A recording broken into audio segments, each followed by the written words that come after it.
Whew.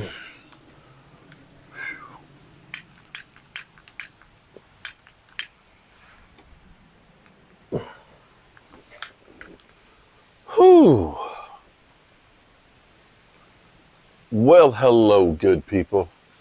Mark Holmes here, and as always, I want to say thank you all for watching, commenting, subscribing, and being part of the Joe Boo Sports Report. Without you guys, as well as you ladies, you know that this literally does not work. Man, I don't know.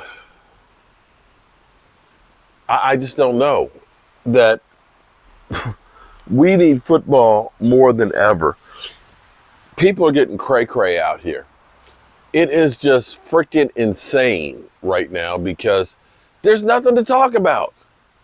I mean, literally, Philly 500 has gone and lost his damn mind where he literally is systematically going through position by position, player by player, and swearing that each one of these guys are the greatest player ever in the history of football, that the Eagles are putting everybody on notice that they are the greatest thing ever, and that Micah Parsons wants to be an Eagle. I can't take it no more. I just can't take it anymore. All jokes aside, and that's being the Eagles,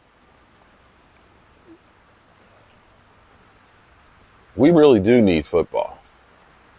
You know, football it's a crazy sport. When you think about it, it's about as barbaric as it gets. It's literally a battle of attrition. It's something almost Romanesque, like Gladiators, modern day Gladiators. It's beginning to rain a little bit out here. It's, God, we wait so long for it to get here. And when it does, it seems like it goes so fast. You know, when I grew up, the thing about football was it was a little bit different. My dad, being a Cowboy fan, most of his family were Washington fans. People he worked with at the post office were Washington fans. He was known as Cowboy Thai. And when the Cowboys and Washington were going to play, man, the trash talking. You know, literally, Washington fans would run their mouth like Eagle fans do right now. Except it wasn't with malice, you know. It was about my team is great, your team stinks and all that, as opposed to the actual hatred that you get from people now. Is it moving? Okay, I'm just checking to see. Is it actually moving? Is it on pause? In some regards, listening to the Eagle fans run their mouths has been actually kind of cool. As a Cowboy fan, I'm just kind of kicked back and I'm just kind of relaxed. I'm just going to kind of wait and see where we go with this. You know what the thing that might be crazy? As I think Brian said it, and he may be right. As we as Eagle and Cowboy fans are worrying about each other, somebody else might be coming in the back door. Somebody else might be coming in the back door. And the crazy thing about football is, sometimes it's a team that you didn't even think about was any good. Now, I'm going to be 100% real with you guys. After everything that went on last offseason, what the hell was that? Something just fell down there. Let's check that out.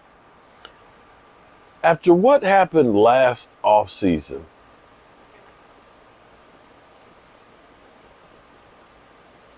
I didn't know that we could compete.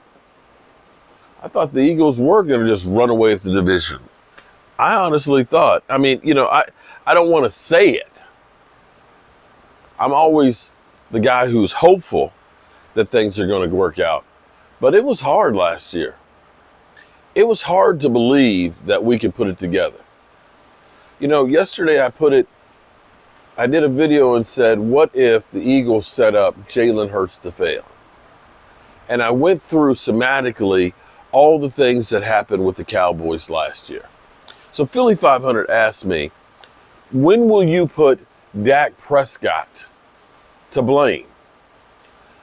I'm sorry. I can blame Dak. But I have to look at the front office that didn't do what your front office did. I have to commend you what you did. Your team looked at Jalen Hurts and said, he might not be good enough, but we're going to find out by putting people around him. If he can't swim with all the flotation devices of the A.J. Browns and the great offensive line, then we know he can't swim, and he going to drown. And we'll replace him. My team, they just figured out and said, well, he wants the big bucks. Let him do it by himself. He don't need any help. And that's where you honestly felt like the Cowboys set Dak up to fail last year. Dak and Mike McCarthy. And I wasn't the only one that said that this was the Joneses' play to get rid of Mike McCarthy and bring in Sean Payton. Don't act like people didn't say that. I know Eagle fans are going to say, oh, sure, now you're going to... No, seriously. Everybody thought it was either going to be Dan Quinn stepping right in, or Sean Payton was going to be the coach of the Cowboys. Remember when we had Sean Payton literally call Mike McCarthy and say, you know, I'm not coming to get your job.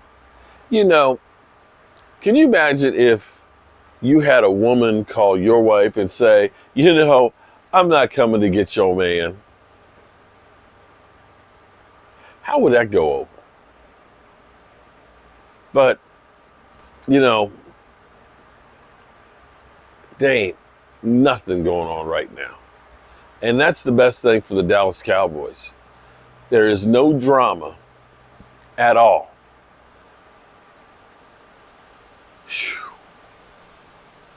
I just can't wait till we get to training camp to actually be talking about something that matters instead of all these stupid lists, all these tiers and rankings, and Philly 500 just running his mouth about how great everything is. Pause. Yeah. It's almost time, y'all. And I think it's almost time for a storm to come through here. Well, as always, I appreciate you guys. I am so tired. I am going to go here and carry my tired old ass to bed.